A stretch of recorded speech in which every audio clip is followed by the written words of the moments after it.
Baik, bismillahirrahmanirrahim. Alhamdulillah wassalatu wassalamu ala Rasulillah wa ala alihi wa sahbihi wa man walaha ma ba'du. Khatifillah rahimani wa rahimakumullah. Kembali kita lanjutkan kajian kita mentadaburi ayat-ayat Allah Subhanahu wa taala.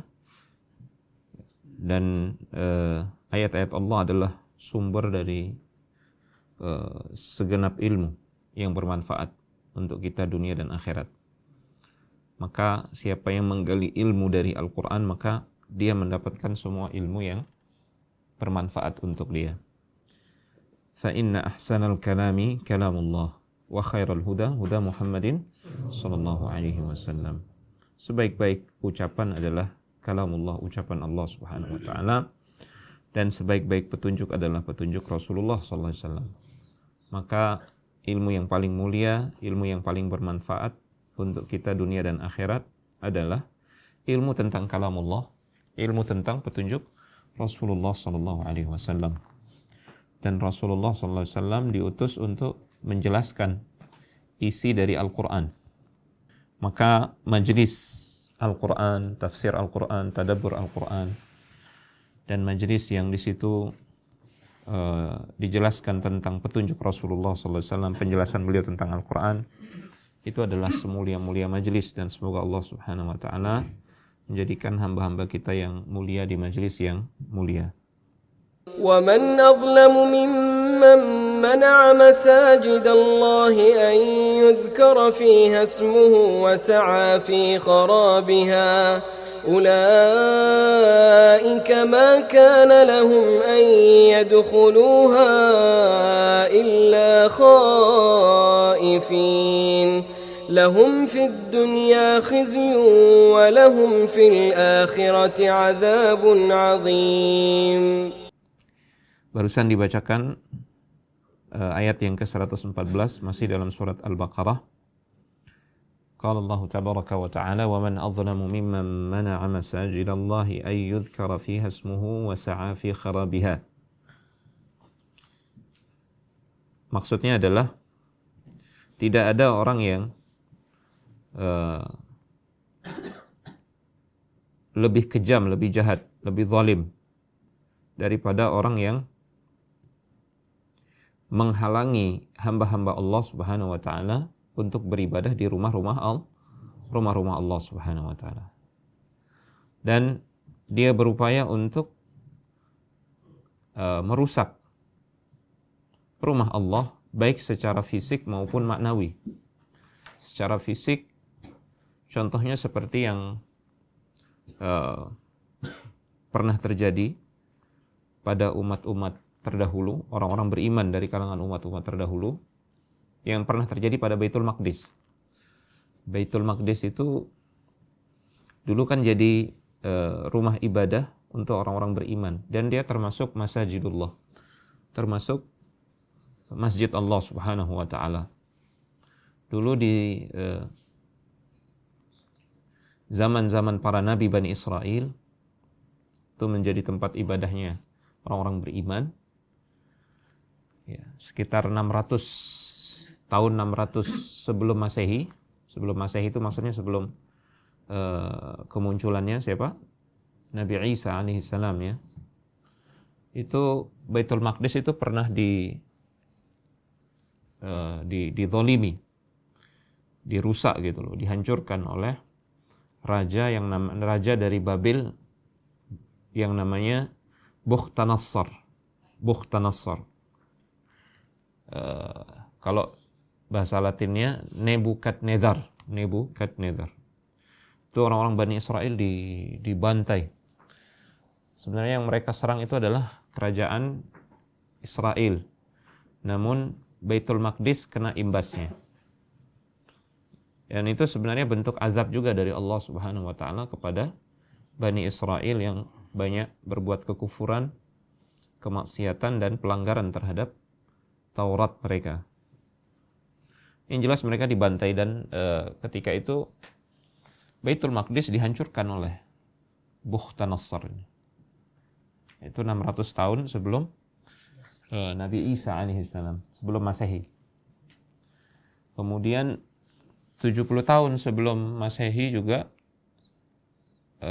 Baitul Maqdis itu pernah digempur, pernah dihancurkan oleh Raja Romawi. Baru kemudian muncul Nabi Isa dan seterusnya, yang pada akhirnya kerajaan Romawi beriman kepada Nabi Isa alaihissalam. Akhirnya mereka menjadi orang Nasara, orang Nasrani. Ya, ada yang beriman, ada yang kafir.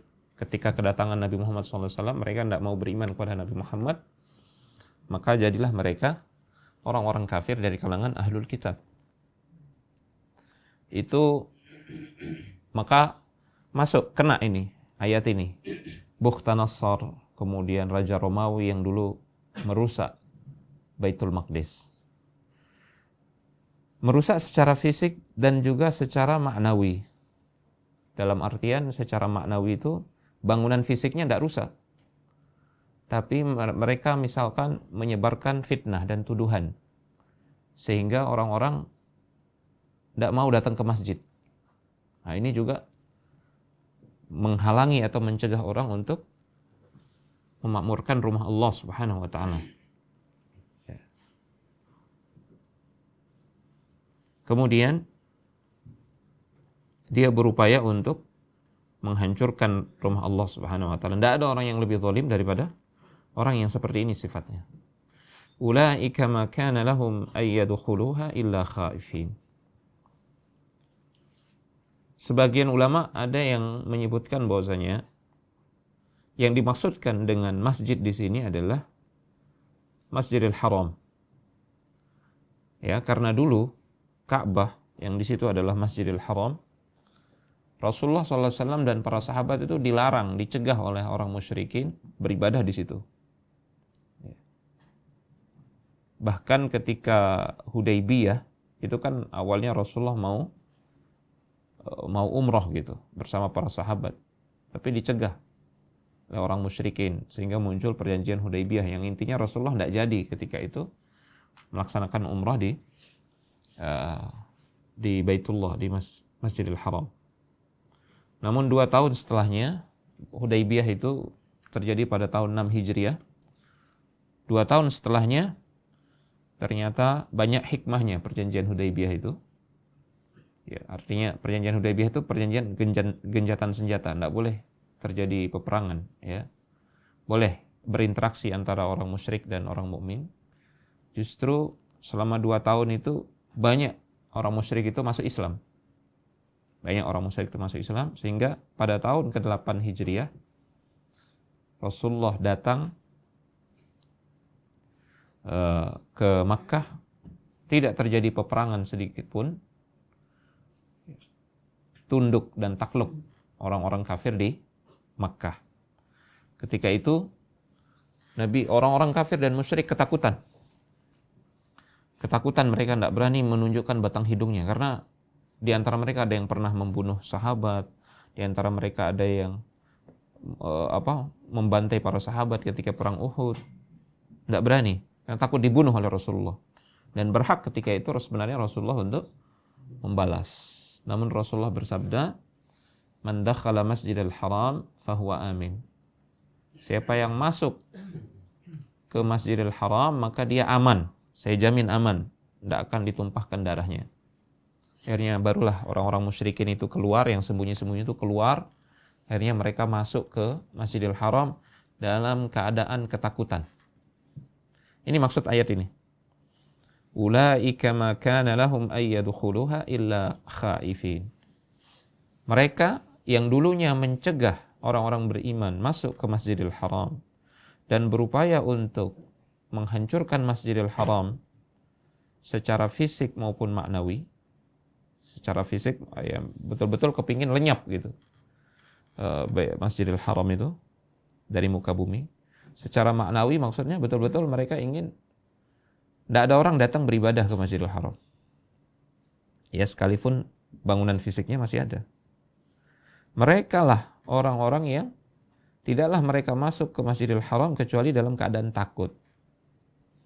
Ini maksudnya ini, orang-orang musyrikin yang dulu memusuhi Nabi, setelah terjadi Fathu Makkah, mereka sembunyi ketakutan, Namun Nabi SAW menjamin siapa yang masuk ke Masjidil Haram maka aman dia, dijamin oleh Rasulullah. Akhirnya keluarlah mereka masuk ke Masjidil Haram tapi dalam kondisi takut. Para ulama yang lain mengatakan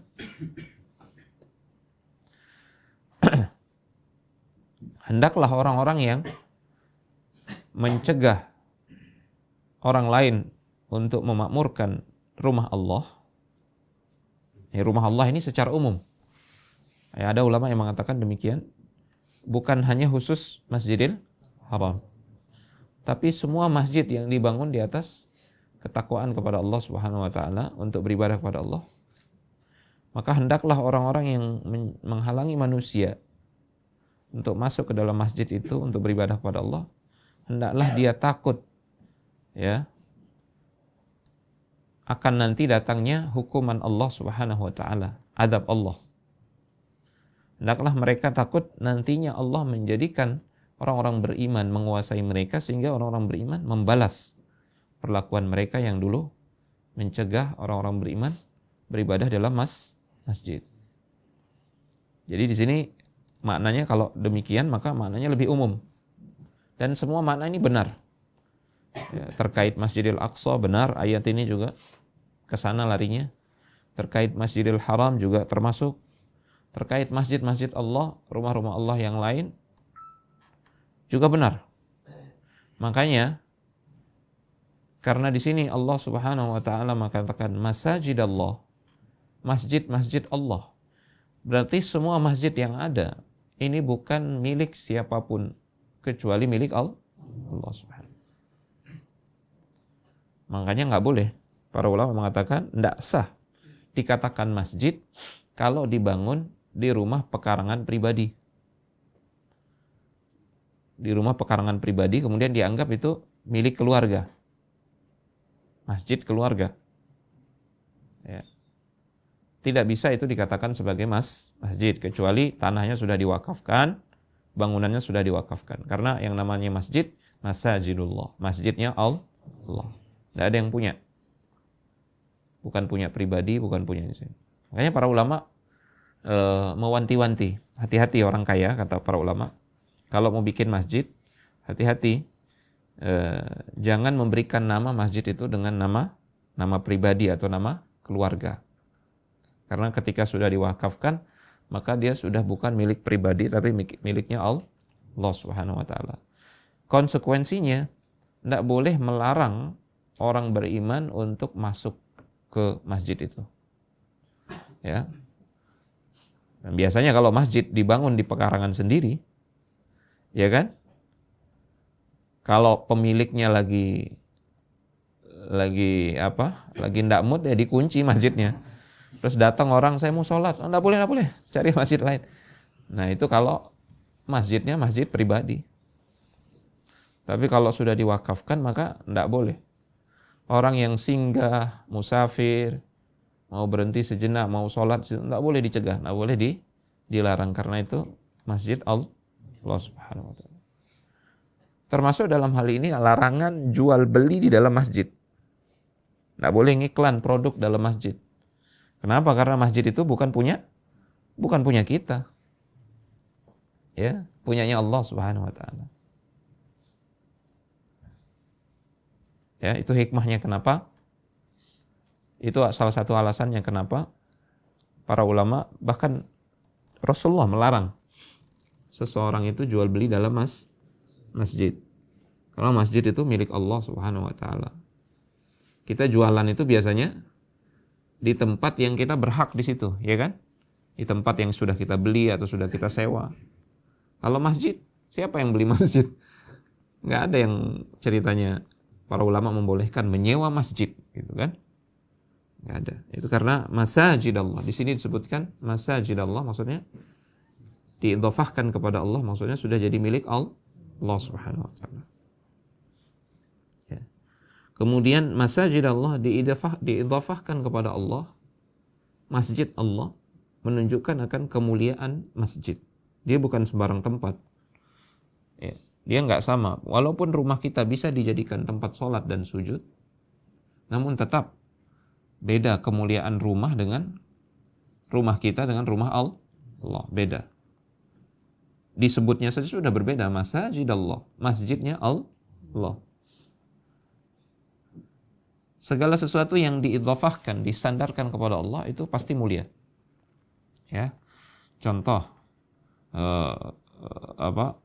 bulan Muharram, Syahrullahi al-Muharram, bulannya Allah. Ya. Afdalus siyam ba'da Ramadan siyamu syahrillahi al-Muharram. Semulia-mulia puasa setelah puasa Ramadan adalah puasa pada bulannya Allah, yaitu bulan Muharram. Maka bulan Muharram itu bukan sembarang bulan.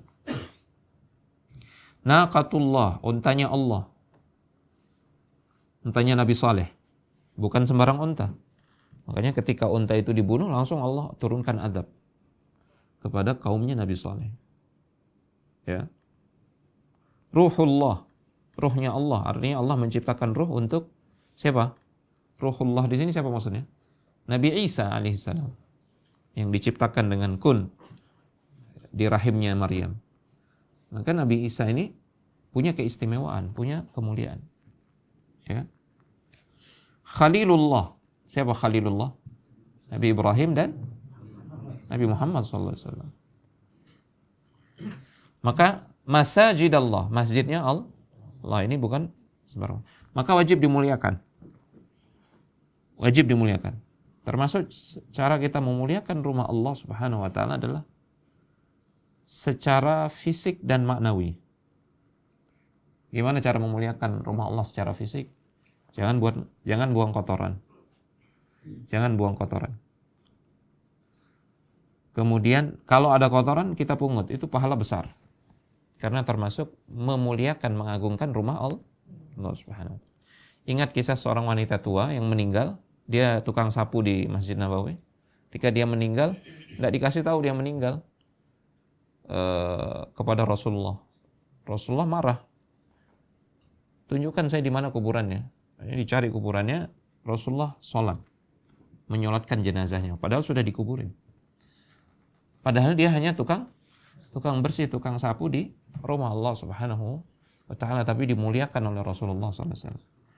Ya, karena yang menjaga kesucian dan kebersihan masjid itu termasuk mengagungkan syiar Allah, masajid Allah. Ya. Belum lagi dengan membersihkan masjid itu berarti mengundang orang untuk datang ke rumah Allah Subhanahu wa taala. Ya, kalau masjid yang kotor yang tidak pernah dipelihara dibandingkan dengan masjid yang bersih, harum, mana yang akan kita kunjungi? Yang bersih, yang harum gitu. Semakin banyak orang yang beribadah di rumah Allah karena kita membersihkannya, menjaganya, maka yang membersihkannya itu akan dapat pahala besar gitu. Ya, termasuk lingkungan sekitar masjid itu. Ya, termasuk itu memuliakan juga masjid-masjid Allah Subhanahu wa taala. Itu secara fisik memuliakan rumah Allah dengan contoh sederhananya menjaga kebersihan dan kesucian rumah Allah Subhanahu wa taala. Secara maknawi maka jangan sampai jadi orang yang mencegah orang lain untuk datang ke rumah Allah Subhanahu wa taala. Awas datang jangan datang ke masjid itu, masjid Wahabi itu, masjid sesat. Akhirnya enggak jadi, orang takut datang ke masjid itu. Ya. Di situ padahal ada pengajian, ada kajian tafsir sunnah. Akhirnya orang enggak dapat ilmu gara-gara ditakut-takuti seperti itu. Ini juga termasuk menghalangi orang dari rumah Allah Subhanahu wa taala secara maknawi. Lahum fid dunya khizyun wa lahum fil akhirati adzabun azim. Maka Allah janjikan azab di dunia dan di akhirat untuk orang-orang yang seperti itu. Ya, ingin rumah Allah itu hancur atau ingin orang tidak memakmurkan, tidak masuk ke rumah Allah Subhanahu wa taala. Dijanjikan kehinaan di dunia dan azab yang besar nanti di akhirat. Waliyadzubillah. Makanya dalam sejarah orang-orang zalim, raja-raja zalim yang ana sebutkan tadi, Nebukadnezar, Bukhtanasar, Raja Romawi, semua dibinasakan oleh Allah. diadab oleh Allah di dunia sebelum di akhirat. Demikian pula orang-orang musyrik yang dulu mencegah Rasulullah SAW dari Masjidil Haram beribadah di Ka'bah, seperti Abu Jahal dan yang lainnya, dibinasakan, dihinakan oleh Allah di dunia sebelum di akhirat. Ya, Abu Jahal dan teman-temannya itu tewas secara hina di perang Badar. Dan sunnatullah seperti itu. Ya, semua orang yang menghinakan rumah Allah Subhanahu wa taala, tunggu saja akibatnya, cepat atau lambat, maka dia akan kalau tidak bertobat, maka dia akan dibalas oleh Allah Subhanahu wa taala di dunia. Ini dipastikan azabnya di dunia dulu nih, sebelum nanti di akhirat. Ya. Termasuk juga di zaman ini menjadikan masjid itu dialihfungsikan masjid. Ini hati-hati ya. Apa alih fungsi masjid? Misalkan masjid hanya jadi sekedar lokasi wisata. Oh, bagus bangunannya. Foto, selfie, seret. Giliran azan, mereka keluar. Tidak sholat di situ. Nah, ini berarti, dan ini termasuk tanda kiamat. Ya. Masjid itu hanya jadi sekedar yang dibanggakan kemegahannya, tapi tidak jadi tempat ibadah. Ya, hanya jadi situs kebanggaan dan situs bersejarah misalkan, atau tempat wisata, atau tempat melakukan event ini, event itu, ya, pesta ini, pesta itu. Giliran sholat enggak di situ, ya. Waliyahudzubillah. Kalaupun ada event, kalaupun ada ibadah yang dilakukan, maka disusupi dengan acara-acara yang sama sekali tidak ada kaitannya dengan ibadah. Waliyahudzubillah. Dan itu terjadi di zaman kita. Ya, itu terjadi di zaman kita. Akhirnya yang masuk ke masjid Allah orang yang suka hiburan, bukan orang yang suka beribadah kepada Allah. Ini juga termasuk mencegah hamba-hamba Allah untuk datang ke situ, ya kan? Naudzubillah, semoga kita tidak menemukan zaman nanti akan tiba suatu zaman rumah Allah itu hampir persis seperti rumah ibadah agama lain. Ya, agama lain sekarang rumah ibadahnya dijadikan tempat apa? Konser, musik, nyanyi, ya enggak? Bahkan nyanyinya itu sendiri jadi ibadah buat mereka. Akan tiba nanti suatu zaman, semoga kita tidak bertemu zaman itu, naudzubillah, kaum muslimin akan mengikuti mereka. Dan sudah terjadi, ya. Walaupun tidak di dalam, bahkan di dalam masjid, ya. Ya kan? Kadang-kadang dangdut di setel, ya. Aduh. Ya, nanti lama-kelamaan konser di dalam masjid. Nah, itu termasuk benar apa yang disabdakan oleh Rasulullah, la tattabi'anna sanana man kana qablakum shibran bi shibrin wa dhira'an bi dhira'in. Sungguh kalian benar-benar akan mengikuti tradisi umat-umat sebelum kalian, sejengkal demi sejengkal, sehasta demi sehasta. Maka sebelum zaman itu tiba, kita orang-orang yang sudah diberikan pemahaman dan ilmu oleh Allah, harus kita yang makmurkan. Ajak anak-anak kita yang masih kecil tuh, ajak dia, walaupun mereka belum paham, yang penting mereka sudah bisa diatur, ajak ke masjid. Supaya mereka nanti ketika dewasa, oh begini dulu bapak saya sholat, begini dulu orang-orang memperlakukan masjid. Ya, setiap masuk masjid mereka sholat dulu sebelum duduk. Ya, selesai sholat mereka sholat sunnah rawatib. Itu cara kita memakmurkan masjid. Artinya generasi berikutnya ini kita ajak, kita edukasi supaya mereka tahu gimana cara memakmurkan masjid. Jangan sampai di beberapa kampung, di beberapa tempat, di beberapa komplek anak menemukan jamaah rutin sholat 5 waktu itu sudah pensiun, sudah tua-tua gitu. Anak tanya, mana anak-anak mudanya ini? Mana anak-anak antum ini? Ya begitulah Ustaz. Sudah berkali-kali kita ajak, tapi mereka lebih suka kalau tahun baru mereka baru keluar. Kalau ada acara ini, acara itu mereka keluar. Kalau ngabuburit, nunggu berbuka, itu rame itu. Nah ini, kalau meninggal yang sudah tua ini, siapa yang akan makmurkan masjid itu? Ya, nanti yang makmurkan itu yang suka-suka pencinta-pencinta hiburan-hiburan itu yang akan makmurkan. Akhirnya mereka buat macam-macam hal-hal yang aneh-aneh. Itu karena mereka ternyata mereka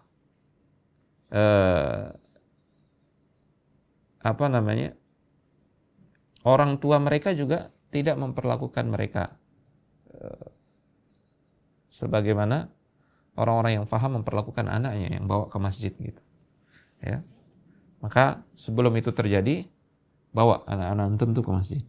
Namun bawa ke masjid ini ketika mereka sudah mumayyiz. Paling tidak antum sudah bisa kontrol. Sudah bisa disuruh diam. Kalau masih belum bisa diam, ya sabar dulu. Biar dia di rumah dulu ya. ولله المشرق والمغرب فأينما تولوا فثم وجه الله إن الله واسع عليم. ولله المشرق والمغرب إن الله تبارك وتعالى إن لله تبارك وتعالى ملك الجهة التي تطلع منها الشمس. Sesungguhnya Allah ini pemilik semua arah, termasuk arah terbitnya matahari. Wa mulkal jihati allati taghibu minha, termasuk pemilik arah terbenamnya matahari, pemilik timur dan barat. Kenapa hanya disebutkan timur dan barat di sini? Ini biasa dalam bahasa Arab, disebutkan keduanya untuk mewakili yang lain. Maksudnya adalah pemilik timur dan barat dan apa yang ada di antara keduanya. Berarti termasuk utara dan selatan ya. Jangan sampai antum memahami ayat ini, oh Allah itu Tuhannya timur dan barat. Berarti utara selatan ada Tuhan yang lain gitu. Bukan itu maksudnya. Ya, Allah pemilik timur dan barat maksudnya, dan apa yang ada di antara keduanya. Berarti termasuk utara dan selatan, semua arah. Fa aina ma tuwallu fa thamma wajhullah. Kemana saja kalian palingkan wajah kalian, maka disitulah wajah Allah. Apa maksudnya? Innakum haitsuma kuntum tawajjahtum fi salatikum. Ya, kemana saja kalian menghadapkan wajah kalian untuk salat, nahwal jihati allati syara'aha Allah Ta'ala, ke arah yang Allah tentukan. Ya, kemana saja Allah suruh kita menghadap utara ketika sholat, ya kita hadap utara. Ya, dulu ini menghadap utara ini ketika di awal-awal Islam, Rasulullah dan para sahabat itu sholat menghadap utara. Ya. Utara itu di mana? Baitul Maqdis, Palestina. Ya. Kemudian terjadilah perubahan kiblat. Allah menurunkan ayat yang menasakh hukum sebelumnya. Ya, fawalli wajhaka syatral Masjidil Haram. Maka palingkanlah wajah kalian ke Masjidil Haram. Masjidil Haram ada di selatan. Ya kan, awalnya ke utara, tiba-tiba berubah menjadi arah selatan. Itu orang Yahudi seakan-akan punya bahan untuk mengolok-olok kaum muslimin, mengolok-olok Nabi Muhammad. Yo, kenapa ini kok berubah ini? Nah, ini bukti bahwasanya Muhammad ini mengada-ada. Syariatnya buat-buat gitu. Awalnya mereka hadap utara, menghadap Baitul Maqdis, sekarang kok hadap selatan. Maka Allah menurunkan ayat ini ya sebagai bantahan. Walillahil masyriq wal maghrib. Terserah Allah lah yang punya syariat gitu loh. Yang punya timur barat itu Allah, yang punya utara selatan Allah. Allah mau suruh hadap utara, ya kita hadap utara, itulah bentuk ketaatan kepada Allah. Ketika Allah perintahkan hadap selatan, hadap Ka'bah, ya itulah perintah Allah Subhanahu wa taala. Dan kemanapun kalian memalingkan wajah, disitulah wajah Allah Subhanahu wa taala. Memang dalam riwayat disebutkan ketika kita sholat, Allahu Akbar, itu Allah di hadapan kita. Ya. Jadi secara zatnya Allah itu maha besar. Ya. Dalam ayat disebutkan, "Wa ma qadarullaha haqqa qadri." wal ardu jami'an qabdatuhu yaumal qiyamah was samawati matwiyatun biyamin. Mereka tidak memuliakan dan menghormati Allah dengan layak, orang-orang musyrik itu. Padahal nanti di akhirat, hari kiamat, bumi ini akan digenggam oleh Allah dengan tangannya. Wal ardu jami'an qabdatuhu yaumal qiyamah. Was samawati matwiyatun biyamini. Dan langit-langit, semua 7 lapis langit ini digulung, dilipat oleh Allah dengan tangan kanannya. Berarti bumi kita ini kecil sekali. Maka nanti digenggam oleh Allah Subhanahu wa taala. Sangat kecil sekali. Karena Allah di atas dan kita ini kecil, sangat kecil. Berarti kemanapun kita menghadap, pada hakikatnya kita menghadap Allah Subhanahu wa taala. Ini salah satu penjelasan para ulama. Sehingga ayat ini maknanya adalah kemanapun kita menghadapkan wajah ketika kita sholat, benar-benar kita itu sedang berhadapan dengan Allah Subhanahu wa taala. Karena Allah Maha Besar, kita itu sangat kecil. Ya. Kemudian makna berikutnya, kemanapun kalian menghadapkan wajah kalian ketika sholat sunnah di atas kendaraan, tidak apa-apa, boleh. Nah, itu pernah dilakukan oleh Rasulullah. Dia sholat di atas tunggangannya. Dia sholat di atas tunggangannya. Di awal beliau menghadap kiblat, kemudian sholat, kemudian diperintahkan jalan tunggangannya, jalan ke sana kemari, ya, tidak tentu arahnya, kadang-kadang berubah arah dari kiblat, tapi Nabi tetap sholat. Nah, ayat ini berlaku untuk orang yang melakukan sholat sunnah di atas kendaraan. Sebagian ulama mengatakan berlaku juga untuk sholat wajib di atas kendaraan, tapi ketika safar. Contoh ketika kita di dalam pesawat, ya kan, mau pergi umroh atau balik dari umroh. Ya, atau biasanya ketika balik dari umroh. Kalau balik dari umroh kan kita mau pulang ke Indonesia, itu kita kiblat tuh di belakang kita gitu. Ya, sementara kita duduk, ya jelas membelakangi kiblat. Nah, para ulama mengatakan boleh sholat wajib di situ membelakangi kiblat karena darurat. Apa dalilnya? Dalilnya ayat ini. Fa aina ma tuwallu fa thamma wajhullah. Kemana saja kalian palingkan wajah kalian, maka di situ adalah wajah Allah. Sehingga ada seorang ulama, ini ceritanya salah seorang ustadz kita ketika berada di Mekah. Dia satu mobil sama syekh, salah seorang syekh. Syekh itu sholat dalam mobilnya, tapi dia sholat sunnah. Iya, mobilnya belok sana kemari, tapi dia tetap sholat sampai masjid. Kemudian ditanya sama ustadz, Syekh, antum sholat tadi? Iya, saya sholat sunnah gitu. Boleh, kata beliau, sholat sunnah di atas kendaraan sekalipun tidak menghadap kiblat. Karena itu pernah terjadi pada Rasulullah SAW. Wallahu ta'ala a'lam bishawab. Jadi ayat ini membantah orang-orang ahlul kitab, orang-orang musyrik yang mencela perubahan kiblat dari Baitul Maqdis ke Makkah. Ya, seakan-akan Allah menjawab, ya suka-sukanya Allah. Dia yang punya timur dan barat. Allah mau perintahkan kita utara selatan, sah-sah saja, itu perintah Allah Subhanahu wa taala. Tidak ada masalah. Ya. Kemudian ayat ini juga menjelaskan tentang hukum menghadap kiblat. Ya, wajib dia dalam kondisi normal kita menghadap kiblat, tapi dalam kondisi terpaksa darurat boleh. Kemudian yang ketiga, ayat ini juga memberikan isyarat tentang ketinggian dan kebesaran Allah Subhanahu wa taala secara zatnya.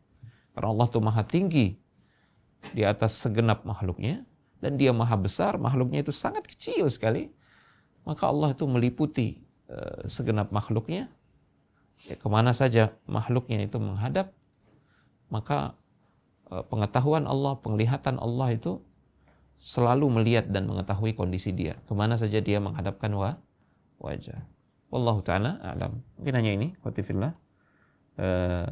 InsyaAllah ayat yang ke-116 dan seterusnya kita akan kaji pada pertemuan berikutnya. Hadza wa sallallahu ala nabiyina Muhammad wa ala alihi wa sahbihi wasallam wa akhiru da'wana alhamdulillahi rabbil alamin.